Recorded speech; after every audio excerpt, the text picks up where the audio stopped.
Jim, a difficult one here this afternoon. Can I just get your thoughts on the game? Yeah, look, we've got no argument with the outcome, James. Obviously, we're extremely disappointed to have lost the game, but I didn't think it was through a lack of effort or a lack of quality from our boys. I just felt that Rangers were really at it today, and when you come here or you go to Celtic Park, you kind of need them to have a bit of an off day, and for us to be at our best. I don't think it was a case of us not being at our best today. I just thought the Rangers were far too good. Yeah, there's only one game now before the split. We're still in pole position. How much are you looking forward to kind of that last game? Well, of course we're really looking forward to it, and we've put ourselves in a fantastic position, and I'd much rather be in the position that we're in with it in our hands as opposed to St Johnstone or Dundee United when you're relying on favour. So the players deserve a huge amount of credit. During my time here as a player, it was always trying to get the correct number of points to stay in the league and avoid relegation. And this year, for the first time in a long time, we're actually talking about trying to get the points together to guarantee us that top six spot. So even if we'd have came here today and got a draw, it still wouldn't have been enough to do it, because obviously St Johnstone have managed to beat Hibs. So we would still have had to go down to the last game against Hamilton prior to the split, and that's the situation we're in, and we're very, very pleased to be in that position. It's going to be an extremely difficult game. It always is at Hamilton's stadium, on the AstroTurf pitch and all that, especially when they're in the kind of predicament that they're in, fighting for their lives, trying to stay in the league. It's not going to be easy, but as I said, I would much rather be in this position than down the other end of the table.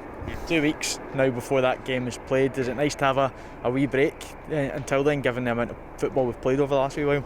Well, look, I mean, the boys were fresh going into today. There's no excuses from that respect. It was the first week for a long time that we haven't had a midweek game.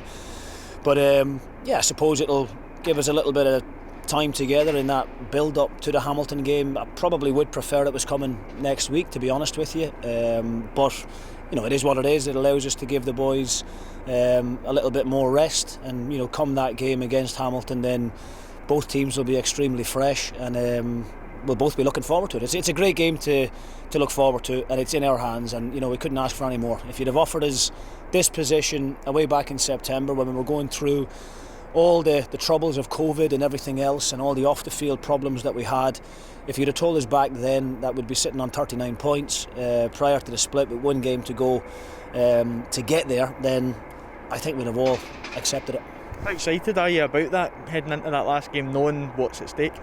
Well, we've got to go and win a game. It's as simple as that. And we're all excited. We're disappointed today.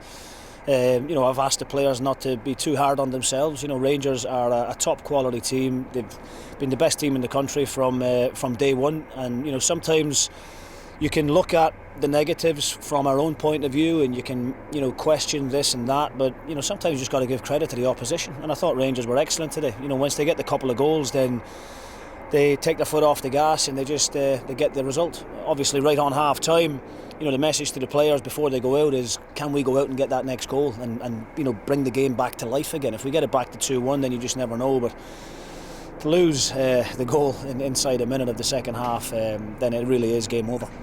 From a positive perspective, young Dylan Reid, only 16 years old in 5 days, got on the pitch to the youngest ever St Mirren player, youngest ever Scottish Premiership player. How excited are you to have him in the fold? Well, look, that's a real positive of the afternoon. Dylan is a fantastic prospect, one that's came through our academy, and obviously the academy is extremely important to us here. We've got a great track record of giving young lads an opportunity, and Dylan is admired by a number of top clubs, not just here in Scotland or in the UK, but all over Europe. And we're very lucky to have him. He's only 16 in 5 days, I think, or something like that, which makes him the youngest ever player to play in the Premier League. But I was pleased to give him the opportunity today. He's worked hard in training, and we obviously couldn't give him that debut till he turned 16. So I was glad to give him the run out today. Obviously, in difficult circumstances, but I'm sure he'll be really, really pleased, and no doubt his family will be very proud as well. Somebody we might see more of before the end of the season as well? Yeah, I hope so. Yes, definitely. He's still got a lot of work to do. He still physically needs to develop, but technically he's very, very good. Like I said, he's been training with the first team now for a number of weeks, and he's getting better with every session, but there's still a number of players who are ahead of him at the moment. But we're looking forward to seeing what's to come. Kim, thanks very much for your time. Thank you very much.